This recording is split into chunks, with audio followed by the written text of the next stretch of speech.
G'day guys, how you going? Tommy Kendi here, it's your host. It's me. How you going? It's good to be back at the BS Machine for another episode. It feels like it's an honour today. It's such a cool day. Like today's been 20 degrees. If you're in Melbourne, it's a Sunday. It's that first day in spring where it's like, things are letting up, the heat's coming, summer's coming, it's feeling good, it's feeling really good. So I'm in a really good mood actually today. Just got back from a bit of a dip in the ocean. It's still freezing, but at least the sun's out. So when you come out, you're like, So it's not like the other times when I go through winter where it's shitty and raining and cloudy and whatever. It's feeling good. So I'm feeling really alive, feeling really good. And what I'm talking to you about today is actually, I think, a really pivotal moment in the manifesting process, and it's a pivotal moment where a lot of people will fucking give up.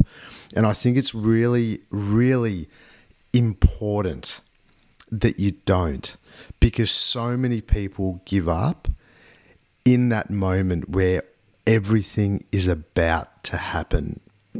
And obviously you don't want that, because if you give up the moment or literally a bee's dick before shit's about to happen, how pissed off would you be? You know, if you could see into the future and your future you just said, man, why did you give it up just when I was about to give it to you, or just when you were about to get it, or just when that moment was about to happen that you want? So today's podcast is I'm going to share with you 3 sneaky what the fucks, or as I've called it in the title or whatever, 3 sneaky WTFs that show up when you're about to get what you want. It's a big one. 3 sneaky what the fucks that show up when you're about to get what you want. So usually when obviously, I talk about this all the time. When you're going for something what you want, the first part of the process is actually having the courage to step into what your desires are, what your dreams are. I mean, that in itself is absolutely huge. So if you're one of those people that's on the journey, on the conquest of actually doing things to get what you want, or to get a certain desire to manifest into this fucking life of yours, then that in itself is such a good one, just to pat yourself on the back and go, man, good. Like, how cool are we that we're actually going on this journey and actually trying to manifest these things that we want to get out of life. But as you're on this journey, certain things happen, and those things are really fucking sneaky, and they're what the fucks, and they always show up just before you're about to get what you want. And so I wanted to share my experiences of these things just before I actually got what I want. And there's definitely been a number of times where I've just been like, nah, this is too hard, not doing it. Definitely been a lot of those.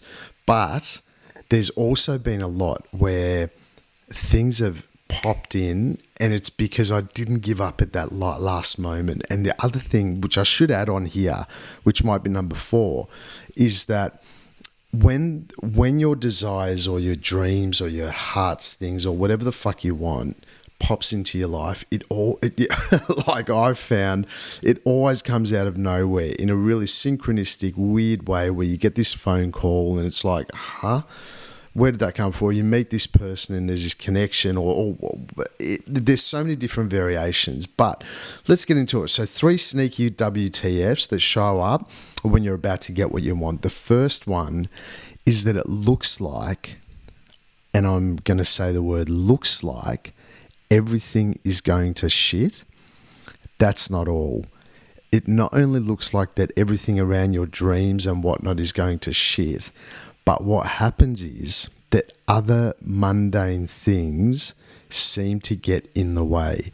So mundane things could seem like your job that you're working towards maybe leaving, or it could be a relationship thing where you're going for something together, or you're going something separate, whatever, but it could be in your relationship. Things just go to shit, or things get in the way. These mundane things, and the way that I reckon it sort of pops up most often than not that I hear from clients or whatever else is that they're going for something and then they get an opportunity in their job, or they get an opportunity to do another job that pays them more money that they don't want to do, right? And so I'm just giving you an example. Like, let's say you've got this dream of starting a podcast, or you've got this dream of going out on your own, helping other people,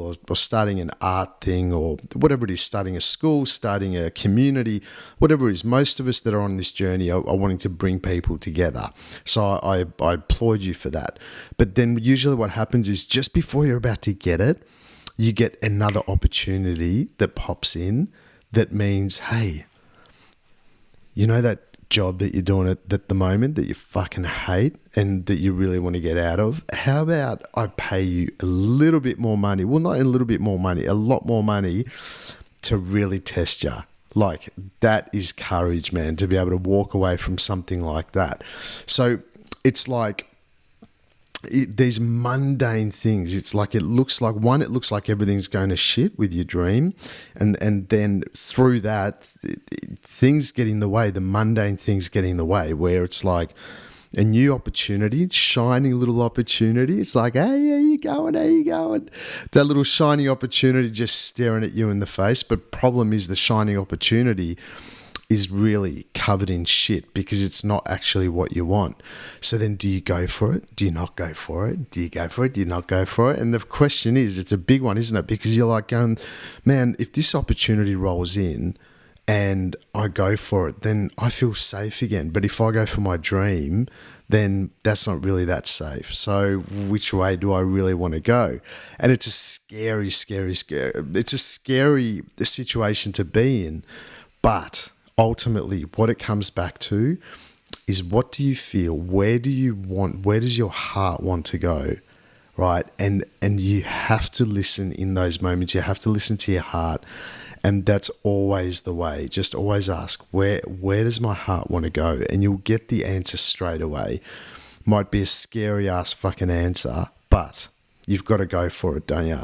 Otherwise, I mean, actually, you don't have to go for it. You don't have to. But that's number one. The number one sneaky WTF that shows up when you're about to get what you want is that, one, you assume that nothing's happening with your dream and things are going to shit, and other shiny gold things show up that you don't actually want for yourself. Okay, that's number one. Number two is that you're consistently or constantly noticing other people getting or doing what you want to do, and it's triggering the fuck out of you, right? There's people that you keep noticing in your life, around your life, or maybe even not even around your life, but you're just noticing these people. It's like, fuck, man, how the fuck did that person get that opportunity? Why don't I get it? You know, and it's triggering the fuck out of you, and you're like, oh my God, and you just want to hide in a cave. It's like, why do other people get all these epic opportunities and other people get this, that, and the other? And it's like, poor me, oh, poor little me. You know, I'm just being a little bit playful, but it's true. When you're about to get what you want, those things always show up. It's like others, and you get triggered. You know, there's this part of you, it's like, oh, I want that shit. You know, why not me? Like, fucking give it to me. And so when you get triggered, you can actually feel it within you that the reason you're being triggered is for a couple of reasons. One is that you're not actually doing the things that you're meant to be doing. You're not taking action on the things that you're meant to be taking action on. And you're not listening to your heart. You're not moving forward, and you're not fucking committing. So because you're not committing, you're constantly seeing what other people are actually committing to, you know? And so, you know, who you got to blame? No one else but yourself. You got to look in the fucking mirror and go, all right, Tommy, or whoever, whatever your name is, who's listening, what aren't you doing? Are you just sort of sitting back and seeing how things go and being half-assed and just, chucking your little pinky toe in the water and seeing what happens? Or are you actually in gung-ho? Because I know that in my life, when I've gone for things full out and gung-ho, regardless of the external circumstances, I know that I've gone for it and I didn't give a fuck. I didn't notice all the outside noise. I just had this inner part of me that's like, no, I'm going, right? And if you do that, then whatever shows up, it actually fills you up instead of brings you down. It doesn't trigger you. As you notice other people getting what you want, you sit around going, oh, well, fuck, I can work with them, or I can do this, I can bring it together, and then, so there's this thing, you've got to notice these telltale signs, because these telltale signs are showing you exactly how to pivot, how to move, where you need to go to rock and roll in order to get your dream to come in quicker, right? And all these signs, all these things, all these what the fucks, they're fucking sneaky, because you could sit back and go, well, everyone else is doing, other people are doing what I want to do, or they're getting what I want to get, and it's sneaky. Because you could sit back and go, well, do you know what? Other people are doing it, so I'm not going to do it myself. Now, is that really being powerful? I think not. What is being powerful is taking ownership. Because if you didn't want those things, if it's not something that you actually wanted for yourself, then you wouldn't give a fuck, right?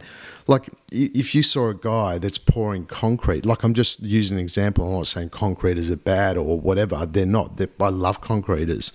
I actually want to find one that can build me an ice bath out the back. But I'm just using concreters as an example. But if you're like walk out of your house and see a concreter, you're not going to go, mate, like you're not going to get triggered because unless you want to be a concreter, right? Okay, so guys, all of you out there that want to be a concreter, this is not about you. Okay, so I'm saying if you're an artist and you walk out of your house and the guy's pouring concrete, it's not going to fucking trigger you, is it? But if you're an artist and you're a painter and you've been wanting to get this out to the world and you walk out and there's someone, selling 5 million paintings down the road, you're going to be like, fuck that. Why do they get it and I don't get it? So you've got to think about it. It's like, where are you not putting in? Where are you not committing to yourself? Where are you not committing to your goals? And committing doesn't mean that you have to give everything else up and you have to go full ball on your dream. That's not what I'm talking about. And this is where also a lot of people get a little bit confused. They're sort of sitting back going, all right, well, I'm going to fuck everything out in my life. I'm just going to trust the universe and I'm going to have no money and I'm just not going to, I'm just going to sit back and wait for the universe to give me what you want or give me what I want. That doesn't work like that. You don't have to give up everything. It doesn't mean that even with your job, it doesn't mean you have to give up your job to do what you want to do. It just doesn't. What it means is you have to just listen to your heart. And if your heart's telling you, man, some of the things I do I really want to do it? Fuck no. But it brings in money and it allows me to follow my dreams and follow what I really want to do. And so there is some, but most of my life, probably 80% of the things I do in my life, I look around, I'm like, oh my God, I feel so fucking blessed. Like, how cool. And it's because I know that you've got to do certain things, other things, but you've just got to make it all work until it all unfolds. But there's always going to be shit in your life that you don't want to do. It's just the way it is. I reckon that it's the way it is. I don't know if anyone out there just constantly does everything that they just want to do all day long. And if you're one of those people, please give us a call at the BS machine and let us know how you've done it. Anyway, that's number 2. So you're constantly noticing other people doing what they want to do or doing what you want to do, and you're getting triggered by others' success. It's a telltale what the fuck that is showing up to show you you're about to get what you want. Cool? All right, number 3. This is also a goodie. Number 3 is you are getting a shit ton of new ideas. Oh, when you're getting close to what you want, you are getting a shit ton of new ideas. They're flooding in, like you're sitting on the dunny doing your morning poo after your coffee, and you're sitting there and you get these ideas, and you're like, oh yeah, I must write that down. I must write that down. Too late, baby. All these new ideas, they come and fucking go. And the moment you get out, the moment you wipe your ass and you walk out of that dunny, I'm telling you right now, that idea is not going to be around. So make sure that you've always got something to collate your ideas. It is so important. The amount of, on my phone, the amount of notes I have, man, Jesus. Like, I think most of my iCloud is taken up by all my ideas. Not that I do anything about, I was about to say any of them. No, not that I do anything, not that I take action on all of them, but I make sure, and sometimes I look back through my ideas in my phone and even in my journals and whatever, I'm like, oh my God, they're epic. I get thoughts, I get ideas, I get about collaboration ideas. And this is the thing, like, people just come out of the woodwork from the weirdest fucking places when you least expect it. You've just got to keep going. But the third one is, as I said before, you're getting a shit ton of new ideas for what you need to do now, or how you need to action your ultimate desire or desires. And these things, they come in, right? And then this part of this sneakiness of what happens through this process is that you will, as soon as you get an idea, a creative idea, to get you closer to where you want to go, immediately afterwards, it'll be like, not enough money. I don't have enough money, or, oh man, I'm going to need a team to get that done. Or, I don't really have the know-how, or don't have the ability. And in this moment, you have two options.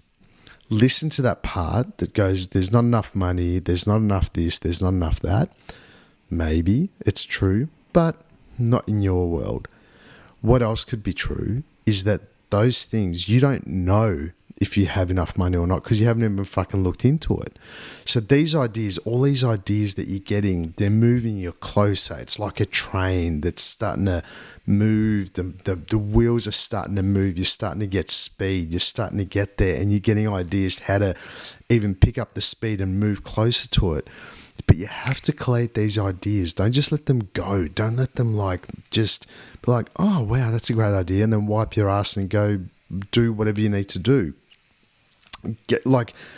Hold these, these ideas are fucking gold, absolute gold. And ultimately what you need to know is that every single thing that I've talked about just now, every single thing that I've listed and mentioned and talked about, these are all sneaky as WTFs that are showing up to show you that you're about to get what you want. That's just how it is. And look, I'm not God. All I'm doing is sharing with you things in my life when they've shown up out of nowhere. What happens beforehand? I love to pick it apart. I need to know. My ultimate thing. Imagine if you could.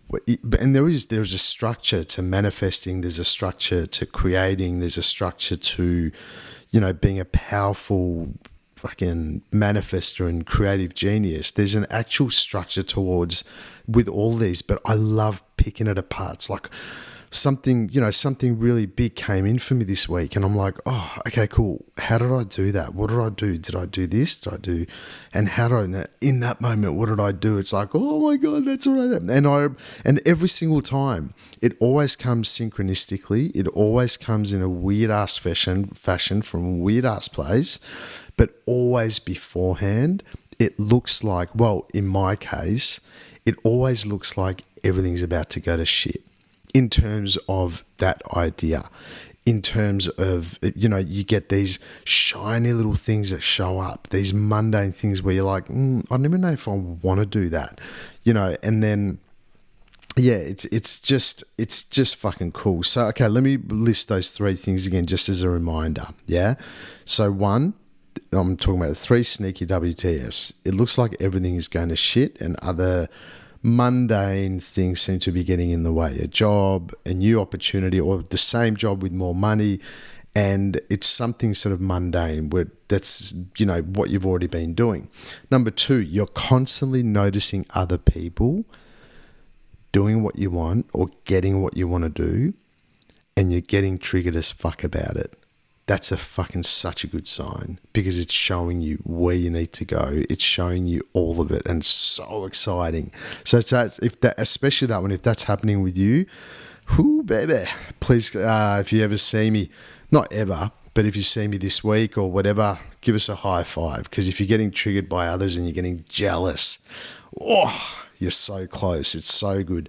Number three, you're getting a shit ton of new ideas to do what you need to do, but you've got no idea how to action them.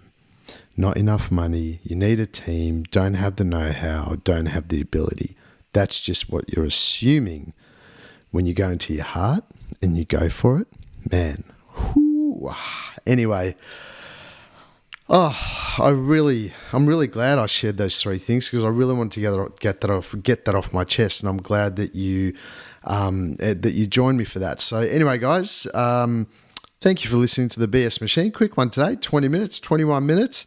And yeah, honoured to be here with you guys again. Please share and love and like the episode. Subscribe if you're watching on YouTube, if you're on the Spotify, if you're on Apple Podcasts, wherever you're listening to it. I'm so happy to have you along on the journey. And you know what? Can I actually would love to ask you guys a little, not even a favor, but just I'm looking to change the name of my podcast, and my head is going round and round and round. And there's a couple of ideas I have for names. Do you guys like, I know the only reason I'm saying that, the BS Machine, I started that because it was, I don't know, the name came to me and I really liked it. And I was like, that sounds like a cool podcast name. And I just like, you know what, cool.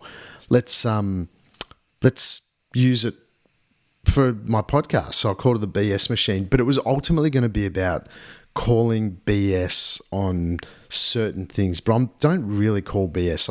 I think I just talk really openly. I talk unfiltered. That's my thing. So anyway, I want to change the name. So I'm thinking about either the Greatness Guru, which is basically like a bit of a pun, like as if I'm a guru, but the Greatness Guru. The other one I've got is like the Tommy Kendi Show, a bit self-righteous, but so what? It's like, that's who I am. I'm Tommy Kendi. Tommy Kendi Show.